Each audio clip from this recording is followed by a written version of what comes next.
न्याय, ये शब्द सुनते ही हमारे दिमाग में क्या आता है? शायद सजा, इनाम या फिर स्वर्ग और नरक, है ना? लेकिन क्या हो अगर मैं कहूं कि प्राचीन मिस्रियों के पास इसे देखने का एक बिल्कुल ही अलग नजरिया था? आज हम ओसिरिस के न्याय की दुनिया में चलेंगे। एक ऐसा न्याय जो सजा के बारे में नहीं, बल्कि ब्रह्मांड के संतुलन के बारे में था। ये एक ऐसी बात है जो पूरे नजरिए को ही बदल देती है। प्राचीन मिस्रियों को पाप करने से उतना डर नहीं लगता था जितना इस बात से कि उनके किसी काम से ब्रह्मांड का नाजुक संतुलन बिगड़ जाएगा। असल में वो डरते थे अव्यवस्था से।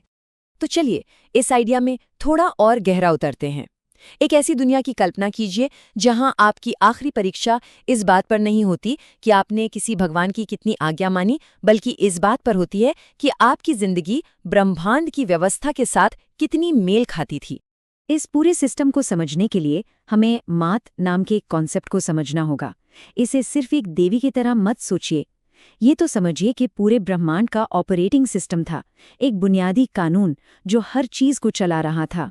ये पूरा ब्रह्मांड समझिए एक तरह की रस्साकशी में था। एक तरफ थी मात यानी व्यवस्था, सच्चाई और न्याय, और दूसरी तरफ था इस्फित यानी अराजकता, झूठ और हिंसा। मिस्रियों का मानना था कि उनका हर एक काम या तो व्यवस्था को मजबूत करता था या फिर अराजकता को बढ़ावा देता था। बीच का कोई रास्ता ही नहीं था। तो देखिए, मात सिर्फ एक फलसफा नहीं था, ये तो ब्रह्मांड का ताना बाना था, एक ऐसा सिद्धांत जो उतना ही असली था जितने कि फिजिक्स के नियम। इसके हिसाब से जीना ही जिंदगी का मकसद था। ठीक है, तो अगर जिंदगी का मकसद मात के हिसाब से जीना था, तो सवाल उठता है कि इसका हिसाब किताब कहाँ होता था? किसी किताब में नहीं, बल्कि इंसान के अपने दिल में। और ये बात बहुत बहुत जरूरी है। जब मम्मी बनाई जाती थी तो दूसरे अंगों को निकाल दिया जाता था, लेकिन दिल को जानबूझकर शरीर में ही छोड़ दिया जाता था। क्यों? क्योंकि वे मानते थे कि दिल ही इंसान के वजूद का गवाह है, जिसने जिंदगी के हर फैसले को रिकॉर्ड किया है। और जब हम वजन की बात कर रहे हैं तो ये सिर्फ कहने की बात नहीं थी। मिस्रियों का सच में मानना था कि बुरे कर्मों में एक असल आध्यात्मिक वजन होता है जो दिल को भारी बना देता है। जिंदगी का मकसद ही यही था, अपने दिल को हल्का रखना, इस बोझ को कम करना।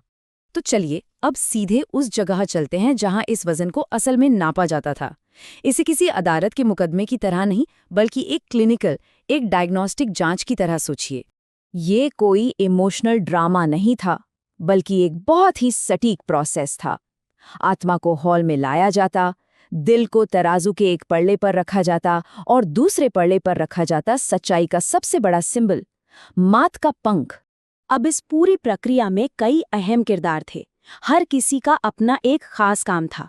ओसिरिस जज की कुर्सी पर होते, अनुबिस तौल का काम करते, थोथ सब कुछ लिखते और अम्मित खैर वो बस इंतजार करती थी।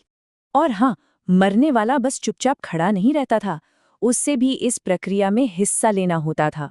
वो उन 42 पापों की लिस्ट सुनाता था जो उसने नहीं किए थे।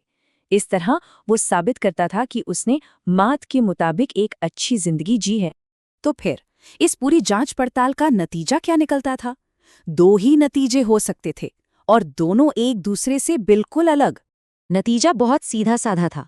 अगर दिल पंख से भी हल्का निकला तो ये इस बात का सबूत था कि उस इंसान ने एक संतुलित जीवन जिया है। उसे सच्ची आवाज वाला कहा जाता और उसे हमेशा की जिंदगी मिल जाती। लेकिन अगर दिल भारी हुआ तो अंजाम बहुत भयानक था। और यहीं पर इस पूरी सोच का सबसे जरूरी हिस्सा आता है। फेल होने पर कोई नरक या हमेशा की तकलीफ नहीं थी, बल्कि नतीजा था वजूद का पूरी तरह से मिट जाना। और बस इसी पल एंट्री होती थी अमित की, जिसे मृतकों को निगलने वाली कहते थे। अगर दिल भारी होता तो वो उसे खा जाती। ये कोई सजा नहीं थी, बल्कि समझिए एक तरह की कॉस्मिक रिसाइकलिंग थी, जो असंतुलित ऊर्जा को सिस्टम से हटा देती थी।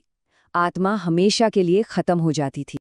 अब जब हम इस सिस्टम को दूसरे जाने माने मॉडल से कंपेयर करते हैं तो फर्क बिल्कुल साफ हो जाता है। मिस्र की सोच का लक्ष्य मोक्ष पाना नहीं, बल्कि संतुलन बनाए रखना था। ये कोई नैतिक मुकदमा नहीं, बल्कि एक ऑडिट था। और फेल होने का मतलब तकलीफ नहीं, बल्कि हमेशा के लिए मिट जाना था। ये दुनिया को देखने का एक बिल्कुल ही अलग तरीका है। तो सवाल ये है कि मौत के बाद होने वाली इस प्रक्रिया का धरती पर जी रहे लोगों के लिए क्या मतलब था? इसका मतलब था कि जिंदगी खुद उस आखिरी परीक्षा के लिए एक ट्रेनिंग ग्राउंड थी। मतलब नैतिकता कोई हवाई बात नहीं थी, बल्कि एक प्रैक्टिकल जरूरत थी। ये ब्रह्मांड की व्यवस्था को बनाए रखने का एक तरीका था। अच्छे काम करना सिर्फ किसी की मदद करना नहीं था, ये ब्रह्मांड को साफ सुथरा रखने जैसा था, ताकि दुनिया अराजकता में न डूब जाए। और जब हम उस दौर के मकबरों की दीवारों पर लिखी बातें पढ़ते हैं, तो हमें कोई बड़ी बड़ी पूजा पाठ की बातें नहीं मिलती। हमें मिलती है दया और इंसानियत की बातें। मैंने भूखे को रोटी दी है और नंगे को कपड़े पहनाए हैं। असल में यही वो काम थे जो दिल को हल्का रखते थे। और यही वो सबसे गहरी बात है जो हमें समझनी है। जोर किसी नियम को मानने पर नहीं था, बल्कि अपने किरदार को बनाने पर था। मकसद था अपने अंदर संतुलन और तालमेल पैदा करना, ताकि मौत के बाद आत्मा ब्रह्मांड के महान संतुलन का हिस्सा बन सके। तो चलिए आज की बात इसी सवाल पर खत्म करते हैं। ये एक बहुत पुराना विचार है, लेकिन आज भी उतना ही मायने रखता है।